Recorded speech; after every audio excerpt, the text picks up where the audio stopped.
तो सनत कुमारों ने नारद जी से पूछा, कथम ब्रह्मदीन मुखः कुतश्चिन्तातु भवान्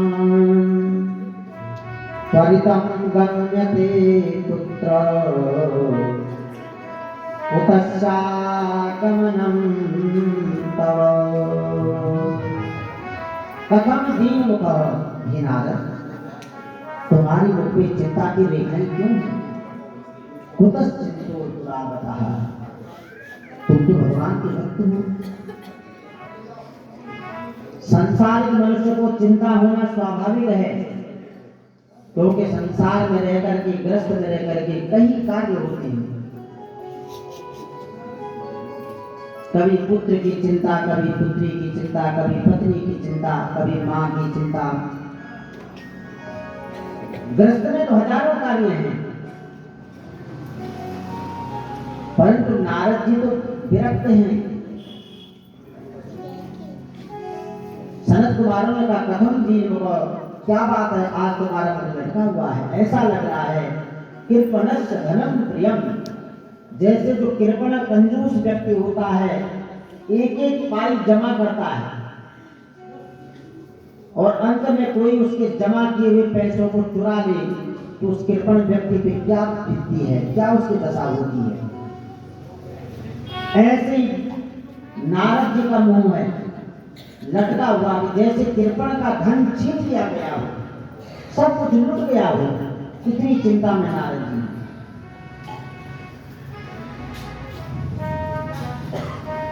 सनत कुमारों ने कहा, नारद जी, तुम्हारा धन तो भगवान का भजन है,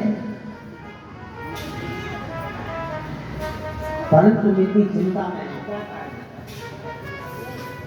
नारद जी ने हाथ जोड़े और कहा, हे बड़ी भैया, साधु का तो होता है जो दूसरों के दुख को दूर करे। साधु अपने लिए नहीं जीता, दूसरों के लिए जीता है। आपने देखा होगा जो सन्यासी लोग हैं, उन्होंने गेरुआ वस्त्र धारण किया रहता है। गेरुआ वस्त्र जो है अग्नि का रंग है, जो स्वयं जिंदा रहते हुए जले हुए के समान है, जो अपने लिए नहीं जीता करना। आप फूल माला डाल दो तो उन्हें प्रसन्नता नहीं होती, अपमान भी कर दो तो दुख नहीं होता। ये असली साधु के लक्षण हैं। वो समाज के लिए जीता है, समाज की दिशा को सुधारने के लिए जीता है, अपने लिए नहीं जीता। ये साधु का प्रथम लक्षण है। तो नारद जी ने कहा कि भैया, आज मैं संसार का दर्शन करने के लिए गया कि ग्रस्त में लोग क्या करते हैं। जब मैं गया तो मैंने देखा पुष्करम च प्रयागम च काशी गोदावरी तथा हरि क्षेत्रे कुरुक्षेत्रे श्रीरंगम से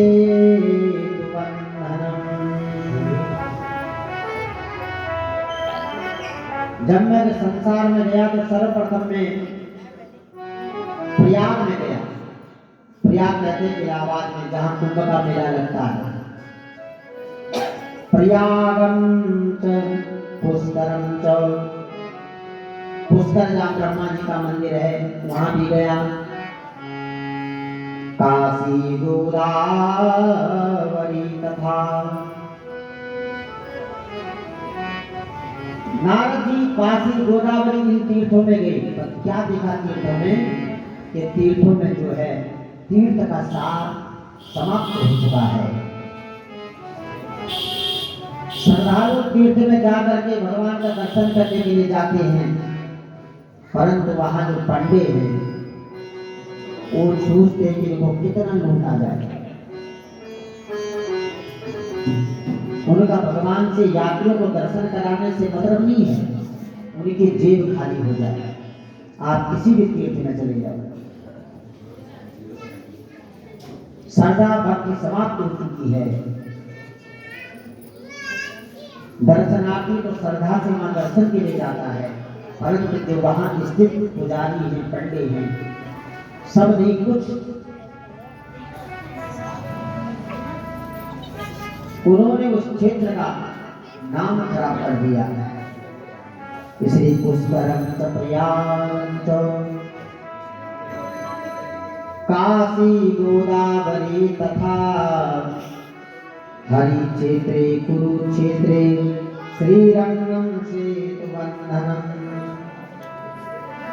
इन सब जगह क्षेत्रों में, गया में, तीर्थों में, सब जगह यही हाल है। जितने भी वहां पंडित पुजारी हैं, उनका पैसों से मतलब है यात्री को लूटा जाए, अपनी जेब भरी जाए, न कि उसे दर्शन ढंग से कराने देते हैं। जो ज्यादा पैसा देगा उसको सर्वप्रथम उसका नंबर आएगा, जो गरीब व्यक्ति होगा उसका 3-4 दिन में नंबर आएगा। और वास्तव में आज श्रीमद् भागवत तो कई वर्ष पुरानी लिख दी गई है, भागवत में लिखा है, आज कलयुग में ऐसा हो रहा है। आप लोग तीर्थों में जाते होंगे, देखते होंगे, क्योंकि हमारे ग्रंथ कभी झूठे नहीं होते, सत्य हैं। नारद जी को देख करके बड़ा दुख हुआ कि क्या दशा तीर्थों की हो गई। तीर्थों में घूमते हुए नारद जी गृहस्थ के घर में आए।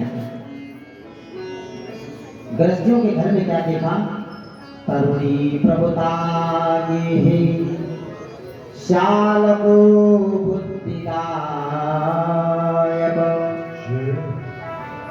कन्या विकर्णो लोभा दंपत्तीनां च कल्कनम्। तीर्थों में घूम करके नारद जब गृहस्थों के घर में देखा तो तरुणी प्रभुताये शालको बुद्धिदायक, तो गृहस्थ में माता पिता हैं,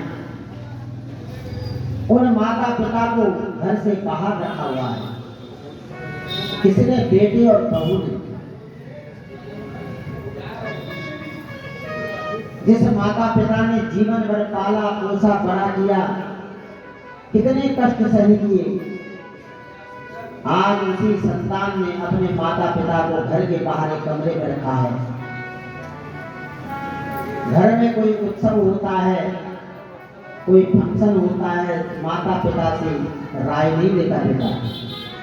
शालको बुद्धिदायक, पत्नी का भाई साला उससे राय लेता है, उससे राय लेता है कि घर में कैसे प्रोग्राम होगा, कितने मेहमान आएंगे, किसको बुलाना किसको नहीं बुलाना। अपने माँ बाप को नहीं पूछेगा। ये कलयुग में होता है, जबकि माता पिता इस पृथ्वी के प्रत्यक्ष भगवान हैं। माता पिता से बढ़कर के कोई भगवान नहीं, क्योंकि माता पिता ने ये शरीर दिया है। अगर ये शरीर नहीं होता तो हम इससे न बोल सकते, न चाल सकते, न कह सकते। इसलिए जो माता पिता को दुखी करता है, सताता है, वो चाहे कितनी तीर्थ यात्रा कर दे, उसे किसी तीर्थ का फल नहीं मिलता।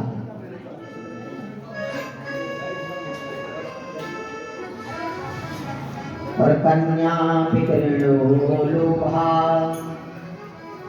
दंपत्तीनां च कल्कनम्। कन्या जब बड़ी होती है, संबंध जब रिश्ता खोजा जाता है तो पैसों से संबंध हो रहा है। तुम शादी में कितना हजार कितने लाख रुपया लगाओगे, हमारे मेहमानों को कैसी आवाभगत करोगे। कन्या विकर्णो, समझो कन्या को बेचा जा रहा है। कितना दहेज दोगे, जहां अधिक दहेज मिला वही रिश्ता तय होता है। चाहे भले वहां लड़की बाद में कितनी दुखी रही, तो पैसों से संबंध खरीदे जा रहे हैं। समझी नहीं बनता, समस्या बन जाती है। क्योंकि संबंध वही होता है जहां प्रेम हो। दंपत्तीनां च विकर्णो लोभा दंपत्तीनां च कल्कनम्। और जो संबंध पैसों से बनते हैं वो ज्यादा देर टिकते भी हैं, ज्यादा वर्ष, क्योंकि वहां प्रेम नहीं रहता है। इसलिए आप देखते होंगे हजारों केस कोर्ट में चलते हैं तलाक के। इसलिए बच्चों में प्रारंभ से संस्कार होने बहुत जरूरी है। संस्कारवान व्यक्ति जो होगा, जो बच्चे होंगे, अपने माता पिता के खिलाफ कभी नहीं जाएंगे। अपने माता पिता के अनुसार ही रिश्ता, शादी, विवाह होगा, क्योंकि माता पिता जिस भी रिश्ते को खोजेंगे सोच समझ करके खोजेंगे। कहाँ का है, किस गांव का है, किस खानदान का है। इसीलिए पुराने जमाने में खोज करके रिश्ते होते थे, और पुराने जमाने के रिश्ते अभी तक बरकरार चलते हैं। बहुत कम होंगे जो बीच में छूट जाते, वरना जहां कन्या का विवाह किया जाता, डोली उसकी मायके से उठती थी और अंत में अर्थी ससुराल से, पूरा जीवन में वही रहती। क्योंकि माता पिता उसे कहते थे कि आज के बाद तुझे दान कर दिया गया है, कन्या दान कर दिया। और जब कन्या दान कर दिया तो उसके बाद मायके वालों का कोई अधिकार नहीं रहता। अच्छे संस्कार को, अच्छी बातें करो, उसे समझा दिया जाता था कि बेटी, तेरे पति, सास ससुर की सेवा करना, ये डांटे भी तो उसको सहन करना, अपने से बड़ों को कभी उत्तर मत देना, कोई उल्टा जवाब मत दे देना, अपने अंदर सहनशीलता होनी चाहिए। परंतु आज का सहनशीलता खत्म हो चुकी है। विवाह के बाद भी रात दिन जिसकी माँ भाभी घर से सिखाती रहती है कि तो ऐसा करना वैसा करना, उसका घर कभी नहीं बसता, वो घर बर्बाद हो जाता है। इसलिए कठिन फैसले लेने पड़ते हैं। भय बिन होत न प्रीति, बिना भय का, बिना डांट का प्रेम भी नहीं होता। जैसे माता पिता अपने बच्चे को पढ़ाते हैं, उसको मारते भी हैं, डांटते भी हैं उसके भविष्य के लिए, ऐसे विवाह के बाद माता पिता को अपने बच्चे कोई भी शिकायत करे, उसे कहना तेरी समस्या पूरी संभाल, उसी को पर छोड़। जिस दिन वो अपने मन से फैसला लेना सीख जाएगी, उस दिन उसका घर बस जाएगा। परंतु जिसके फैसले मायके से होते हैं, वो घर कभी नहीं बसता। और ये बात भागवत में कई वर्ष पहले लिख चुकी है। दंपति नाम चकलकलम, उस मियां बीवी पति पत्नी में हमेशा विवाद होता रहेगा। तो नारद जी ने जब ये दशा देखी तो नारद जी बड़े दुखी हुए। तीर्थों में भी यही हाल है, घरों में गए, घरों में भी यही हाल है। नारद जी बड़े परेशान। अंत में नारद जी कहते हैं सनत कुमारों से, भैया हरि तो तब होगी जब मैं वृंदावन में गया। वृंदावन भगवान की भूमि है, ब्रज, और ब्रज भूमि में नारद जी ने क्या देखा, एक तरुणी जवान 16-17 साल की युवती जो लेटी भी है, उसके अगल बगल दो वृद्ध लेटे हैं, बूढ़े व्यक्ति जिनकी दाढ़ी सफेद है, मूछें सफेद हैं, और कुछ कन्याएं चवर डुला रही। नारद जी को देख करके बड़ा आश्चर्य हुआ ये दृश्य। नारद जी ने सोचा कि मैं जाकर के पूछूं कौन है, तुम लोग यहाँ क्या कर रहे, कोई चवर डुला रहा है, कोई युवती लेटी है, अगल बगल दो बूढ़े व्यक्ति लेटे हैं, ये माजरा क्या है। पर नारद जी ने सोचा कि स्त्रियों की सभा है, बिना बोले नहीं जाना चाहिए। कई पूछे कि बाबा तेरा क्या मतलब हमारे बीच में आने का। तो नारद जी का जैसे मन हुआ कि पांव पीछे हटा दिए, इतने में पीछे से आवाज आ गई, भो साधो क्षणं तिष्ठ मच्चिन्तामपि नाशय दर्शनं तव लोकस्य सर्वनादहरं परम। आवाज आई, हो साधु, ये साधु तो 2 मिनट के लिए ठहर जाए, मेरी चिंता का नाश कीजिए। नारद जी ने पीछे घूम के देखा कि एक युवती है, वो नारद जी के पास आई, प्रणाम किया। नारद जी ने कहा, तुम कौन हो, क्या तुम्हारा नाम है? पहले व्यक्ति अपना परिचय देता। उस युवती ने अपना परिचय दिया, अहम भक्ति रीति ख्याता इमो मे तनयो मतो ज्ञान वैराग्य नामानो काल योगेन जर्जरो। कहे नारद जी, अहम भक्ति रीति ख्याता, मेरा नाम भक्ति है। मेरे जो अगल बगल 2 पुरुष हैं, ये मेरे ही बेटे हैं। एक का नाम ज्ञान है और एक का नाम वैराग्य है। ज्ञान वैराग्य नामानो काल योगेन जर्जरो। मेरे दोनों पुत्र कलयुग के प्रभाव से बूढ़े हो चुके हैं और मैं भक्ति अभी जवान हूं। देखो मेरी किस्मत में क्या लिखा है।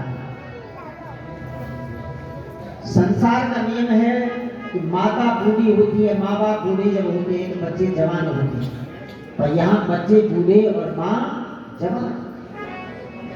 इसका मतलब क्या है? माँ का जो हृदय होता है भक्ति हमेशा जवान रहती है।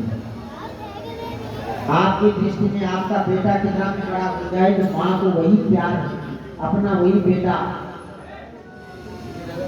वही इसलिए माँ करती है जो बचपन से करती आ रही है। चाहे तुम्हारा बच्चा कितना बड़ा जज बन जाए, डीएम बन जाए, और माँ के हृदय में उसके प्रति प्यार उतना ही रहेगा, घटता नहीं है, क्योंकि माँ का हृदय कोमल होता है। बच्चे भले माँ को डांट दें, फटकार दें, तो ऐसा करती वैसा करती, पर माँ उस चीज का अपने मन पे उस बात को नहीं देती। बुरा भी लगता तो थोड़ी देर में भूल जाता। इसलिए माँ भक्ति है। और ज्ञान वैराग्य नामानो, ज्ञान और वैराग्य दोनों जो पुत्र हैं, माँ के दोनों पुत्र। ज्ञान, मनुष्य को ज्ञान होता है कि मैं संसार में आया हूं। ज्ञान किसे कहते हैं? जिसको अपना आध्यात्मिक ज्ञान है कि मैं संसार में आया हूं, एक दिन मुझे जाना है, मैं परमानेंट नहीं। जिस प्रकार से आप रेल में जाते हैं, जितनी देर आपने टिकट बुक कराई है उतनी देर आप सीट पर बैठते हैं, अगले क्षण स्टेशन आया, आप उतर गए, दूसरा यात्री चढ़ गया, आपको सीट से कोई लेना देना नहीं होता, कोई लोग नहीं होता। उसी प्रकार से जितनी सांसें लेकर के हम आए हैं, उतने दिन हम यहाँ जीवित रहेंगे। जब सांसें समाप्त हो जाएंगी तो ये शरीर छूट जाएगा हमारा,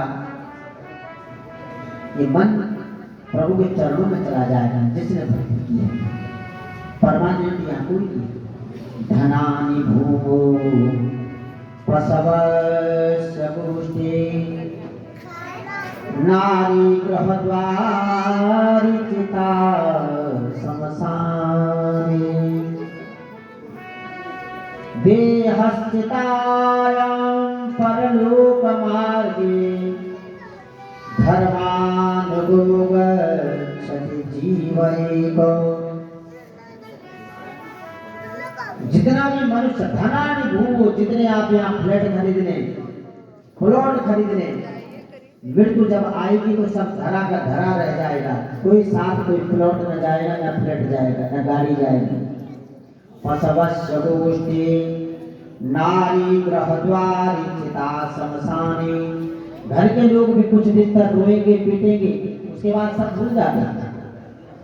यही तो माया है, भूलेंगे नहीं तो संसार आगे कैसे चलेगा। उसके बाद सब अपने काम धंधे पे लग जाते हैं। कितनी जवान मौत क्यों न हो जाए, 2-4 दिन 10 दिन तक दुख रहता है, उसके बाद सब अपने कार्य में लग जाते हैं और लगना पड़ता है। माया धीरे धीरे मन को हटा देती है। नारी गृहद्वारी चिता शमशाने देहस्थितायां परलोक मार्गे धर्मानुगो गच्छति जीव एक। सब कुछ छूट जाता है पर धर्म साथ साथ चलता है। जो पुण्य आपने किए, अगर किसी गरीब व्यक्ति की आपने किसी गरीब व्यक्ति पे दया की है, सहायता की है, तो वही व्यक्ति आपको याद करता है। दया शब्द का उल्टा कर क्या बनेगा, याद रखेगा। इसलिए ज्ञान जो है भक्ति का बड़ा बेटा है, और जब ज्ञान हो जाता है तो अंत में विरक्ति अपने आप आ जाती है। विरक्ति माने संसार से कोई लेना देना नहीं, सब कुछ छूट जाता है। ये मेरा है, ये मेरा है, ये मेरा है।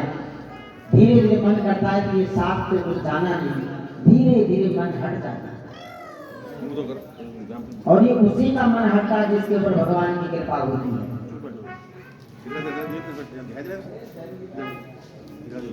इसलिए नारद जी ने पूछा कि तुम यहाँ कैसे आए।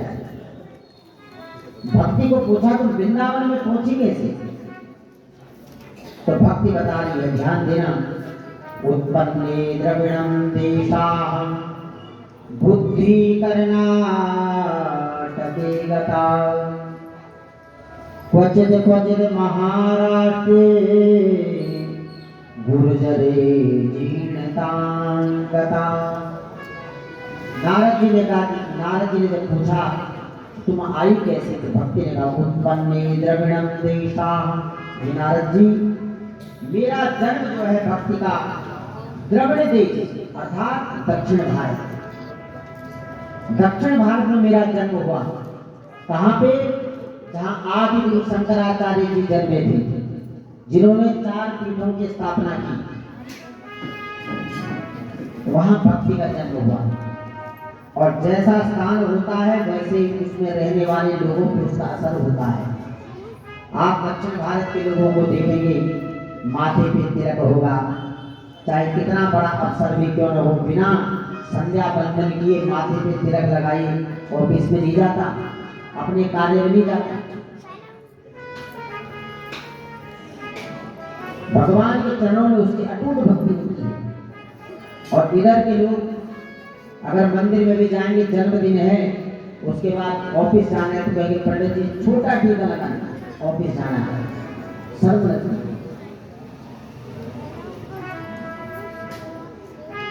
माथे में जो तिलक होता है उसका बड़ा महत्व होता है, ध्यान देना।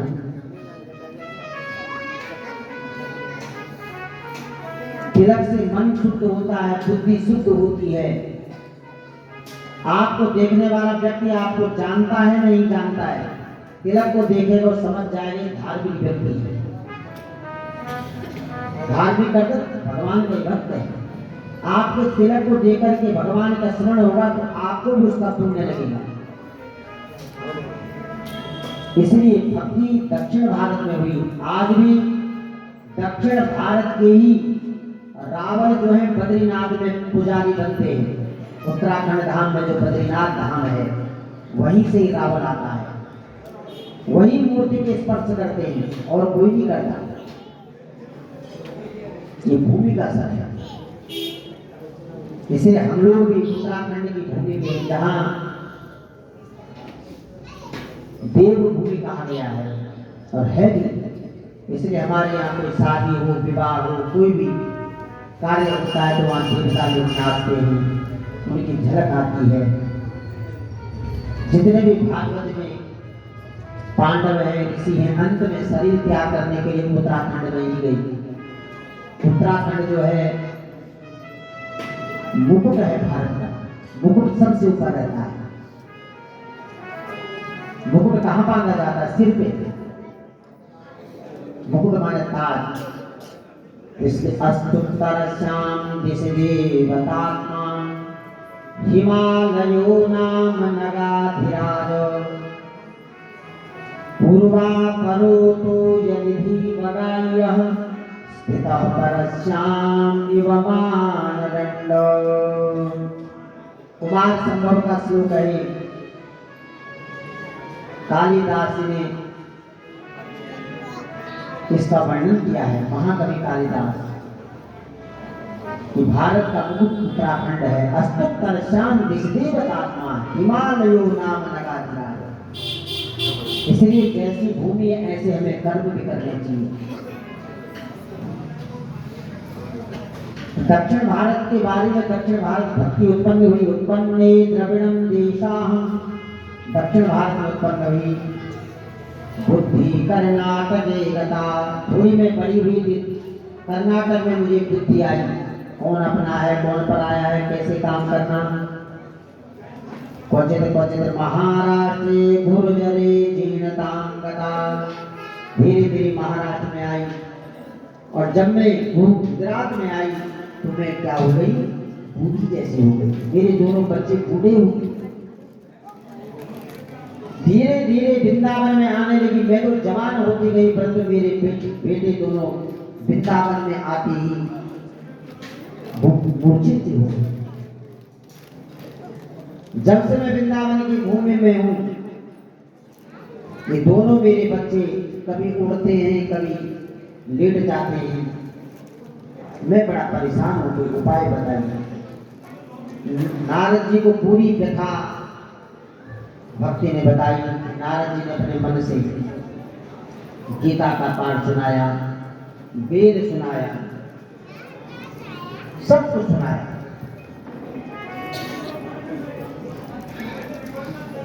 ज्ञान वैराग्य थोड़ी देर जागृत होते, फिर उनको मूर्छा आ जाती। तब नारद जी बड़े जब परेशान हो गई तो वृंदावनस्य संयोगा पुनस्त्वं तरुणी नवा, धन्यं वृंदावनं तेन भक्ति नित्यत्रियत्र च।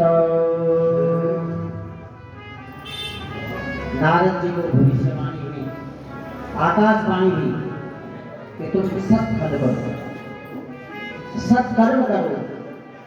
उस सत्कर्म के प्रभाव से ज्ञान और वैराग्य बिल्कुल जागृत अवस्था में आ जाए। अभी सत्कर्म क्या है? नारद जी ने बहुत प्रयास किया पूछने का सबसे कि सत्कर्म क्या है, कैसे होगा। किसी ने नहीं बताया। ये सारी बात नारद जी किससे कर रहे हैं? सनत कुमारों से, बद्रीनाथ जी। तब सनत कुमार ने कहा, नारद जी ये सत्कर्म है श्रीमद् भागवत की कथा। नारद जी ने कहा, वेद पुराण मैंने सुनाए, चारों वेदों का फल तो भागवत है। जब चारों वेद मैंने सुना दिए, फिर भागवत सुनाने से क्या होगा? चारों वेद सुनाने से इनकी मूर्छा नहीं टूटी। तब सनत कुमार ने कहा, नारद जी भागवत वो फल है निगम कल्पतरु गलितम फलम सुख मुखाद्रव संयुतम पिबत भागवतम रसमालयम मुहुरहुरसिका भुवि भागवता। जिस प्रकार से पेड़ है, आम का पेड़ है, उस पेड़ में आम लगा है, जो स्वाद आम के फल में होगा वो वृक्ष में नहीं होगा। आप वृक्ष की डाली को चूसेंगे तो उसमें आम का रस आएगा? नहीं आएगा। वैसे वेद वृक्ष है, वेद भी वो भी वृक्ष में भागवत रूपी फल लगा है। चारों वेदों का सार है भागवत। वेद बड़े कठिन हैं, सब लोग इसे नहीं पढ़ सकते, इसलिए वेद व्यास जी ने भागवत की रचना की थी कि सरल होकर के कलयुग के प्राणी भागवत की कथा का श्रवण करें। इसलिए वेद रूपी फल है, और ये फल में क्या है? निगम कल्पतरो गलितम फलम सुखम खाद्रव संयुतम। इस फल पे न कोई गुठली है, न कोई छिलका है, रस ही रस भरा है। जिस प्रकार से आप फलों का रस पीते हैं, जूस पीते हैं, ऐसे भागवत रूपी रस है। वेद रूपी फल पे भागवत रूपी ये फल, और वो भी कैसा फल? सुख मुखाद्रव संयुतम। सुख माने तोता। तोता किस फल पे मुंह लगाता है, कहते हैं वो फल बड़ा मधुर मीठा होता है। ये भागवत रूपी जो फल है, सुखदेव जी ने इसे अपने मुंह से जूठा किया है, अपने मुंह से भागवत को गाया है। इसलिए जो भी इस भागवत को सुनता है, उसका जीवन धन्य हो जाता है, पवित्र हो जाता है।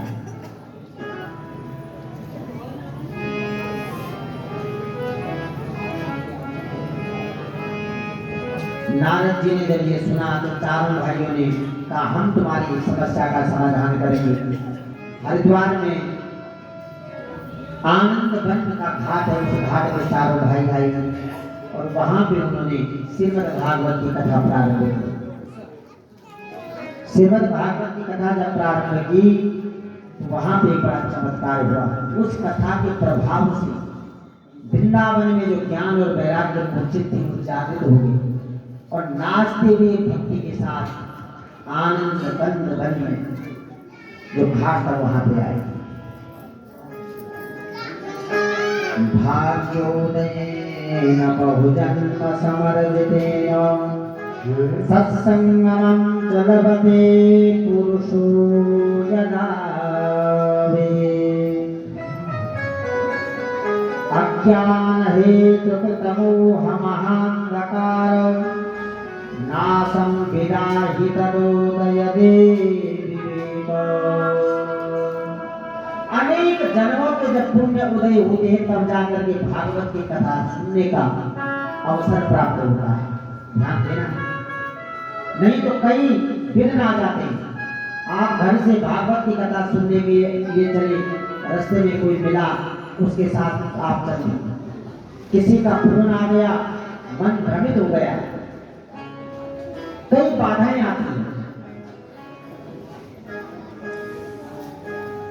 और जो जीवन में भागवत की कथा कराने का सोचता है, जिसके मन में केवल भागवत कराने की प्रेरणा उत्पन्न हो जाती है, समझो कई जन्मों के पुण्य उसके उदय हुई।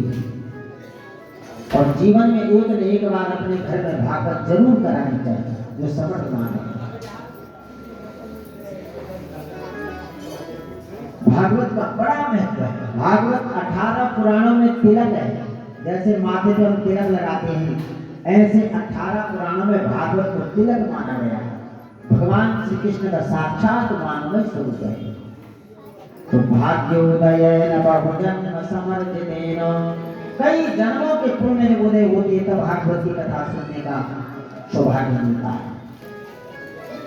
और सत्संगमं च लभते पुरुषो यदा वे, इसके सुनने से जो हमारे अंदर अज्ञान है, जो पाप का मैल जमा है, दुनिया की बातें सुनने से, किसी के प्रति ईर्ष्या होने से, जलन होने से जो मन में पाप है, वो सब छूट जाते हैं। जितनी देर आप कथा में बैठे हैं, उतनी देर आप अपने लिए जी रहे हैं। ये पुण्य आपका व्यक्तिगत है, यही साथ जाता है। कर्णों से, कानों से हम सुनते इस कथा को मन में उतारते हैं, क्योंकि प्रत्येक के मन में उस परमात्मा का वास है, जीव का। ईश्वर जो है हमारे अंदर भी है। ईश्वर अंश, जीव अविनाश। कहते हैं घट घट में राम है, वही तो राम इस कथा का श्रवण करता है, बोलता है।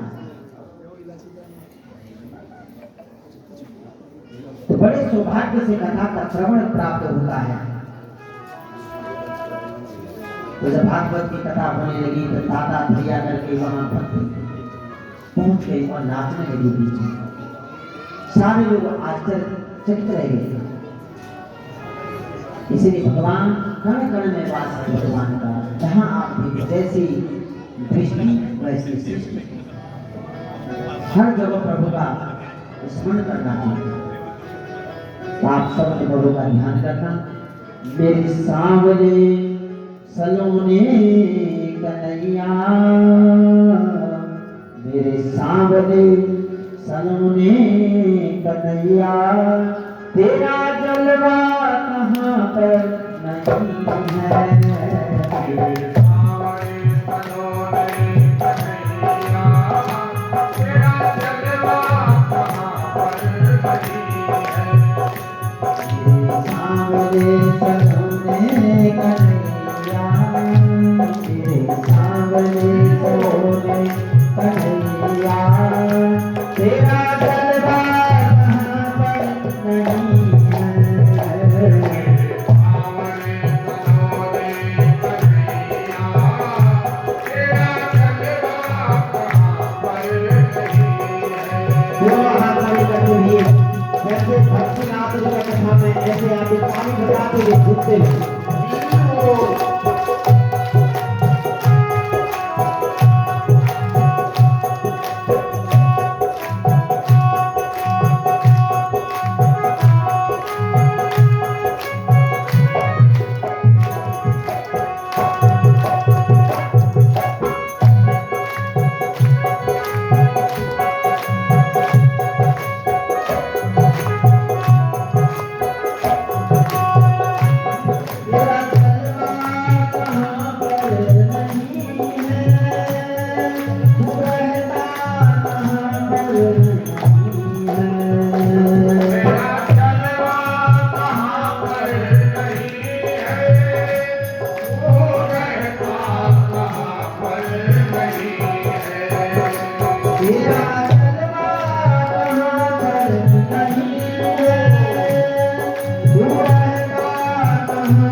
जहाँ पर श्रीमद् भागवत की कथा हो रही थी, भक्त आकर के नृत्य करने लगी।